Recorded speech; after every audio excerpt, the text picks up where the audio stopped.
কেমন আছেন সবাই? আশা করি ভালো আছেন।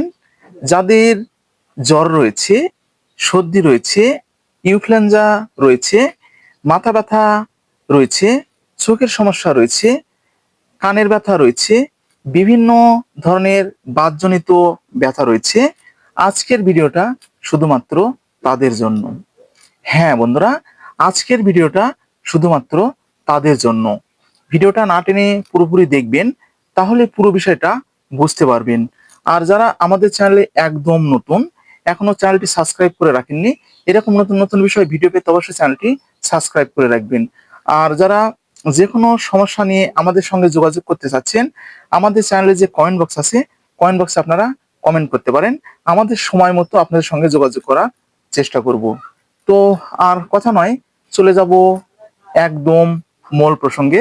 আমাদের আজকের আলোচ্য বিষয় নাপা 500 mg ট্যাবলেট সম্পর্কে বিস্তারিত আলোচনা। প্রথমে আমরা একটু পরিচিত হয়ে নিই।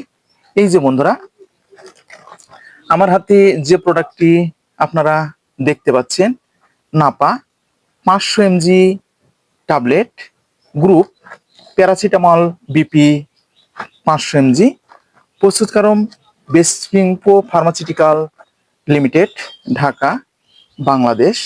তো আপনাদের সুবিধার জন্য এবং আপনাদেরকে দেখানোর জন্য এই যে ভিতরের যে গেটআপটা আছে, আমি ভিতরের গেটআপটি আপনাদেরকে দেখিয়ে দিচ্ছি। এই যে এটা হচ্ছে একদম প্লেন 500 পাওয়ারের যে নাপা ট্যাবলেট হয়, সেই নাপা ট্যাবলেটটি। তো আমরা পরিচিত হয়ে নিলাম। তো এখন কার্যকারিতা সম্পর্কে একটু জেনে নিই। যাদের সাধারণ জ্বর রয়েছে, মাথা ব্যথা রয়েছে, দাঁতের ব্যথা রয়েছে, ঠান্ডাজনিত সমস্যা রয়েছে, ইনফ্লুয়েঞ্জার রয়েছে, বাতের ব্যথা রয়েছে, মাংসপেশিতে ব্যথা রয়েছে, গিরায় গিরায় ব্যথা রয়েছে, মচকে যাওয়ার পরে ব্যথা, পড়ে যাওয়ার পরে ব্যথা ক্ষেত্রে আপনারা এই ট্যাবলেটটি ব্যবহার করতে পারবেন।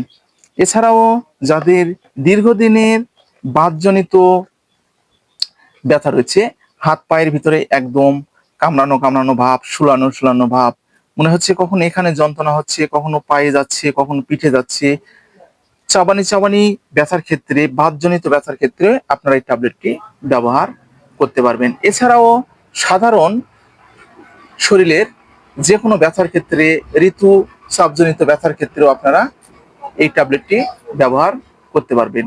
তো এই নাপা 500 mg ট্যাবলেট সেবনের একটি নিয়ম রয়েছে।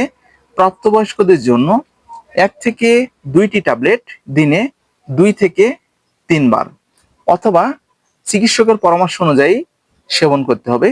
ছোটদের জন্য সিরাপ রয়েছে, নবজাতকের জন্য ড্রপ রয়েছে। তো এগুলো নতুন করে বলার কিছু নেই, এগুলো আপনারা অবশ্যই চিকিৎসকের পরামর্শ অনুযায়ী, চিকিৎসকরা যেভাবে আপনাদেরকে বলবে সেভাবে আপনারা ব্যবহার করতে পারবেন। তো বাতজনিত ব্যথার ক্ষেত্রে চিকিৎসকের পরামর্শ অনুযায়ী আপনাদেরকে ডোজগুলো মেনটেন করতে হবে।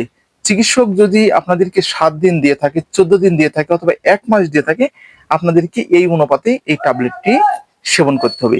জ্বরের ক্ষেত্রে 3, 5 অথবা 7 দিন চিকিৎসক যেভাবে আপনাদেরকে দিবে সেভাবে আপনারা ডোজটা মেনটেন করতে হবে। গর্ভাবস্থায় এবং স্তন্যদানকালে এটি আপনারা নিরাপদে ব্যবহার করতে পারবেন। বন্ধুরা, পার্শ্ব প্রতিক্রিয়া একদম নেই বললেই চলে, তবুও কিছু কিছু ক্ষেত্রে ত্বকে অ্যালার্জি, ফুসকুড়ি, বিভিন্ন রকমের চর্মরোগ দেখা দিতে পারে। আপনাদের অনেকেই বলেন যে প্যারাসিটামল ট্যাবলেটের একদম পার্শ্ব প্রতিক্রিয়া নেই। তো প্যারাসিটামল ট্যাবলেটের অবশ্যই পার্শ্ব প্রতিক্রিয়া আছে। তো যে কয়টা বললাম এই কয়টা এই ট্যাবলেটটার পার্শ্ব প্রতিক্রিয়া। ভিডিওটা যদি আপনাদের উপকারে আসে তাহলে বেশি বেশি করে শেয়ার করবেন, যেন প্রত্যেকটা মানুষের মাঝে পৌঁছে যায়, প্রত্যেকটা মানুষ যেন বুঝতে পারে, সঠিক নিয়ম মেনটেন করে খেতে পারে, সঠিক কার্যকারিতা তারা যেন জানতে পারে এবং সঠিক যে ডোজগুলো আছে ডোজগুলো তারা যেন মেনটেন করতে পারে। আপনাদের উদ্দেশ্যে আমি যে কথাগুলো সবসময় বলার চেষ্টা করি এবং বলে থাকি, ভিডিওটা শেয়ার করবেন।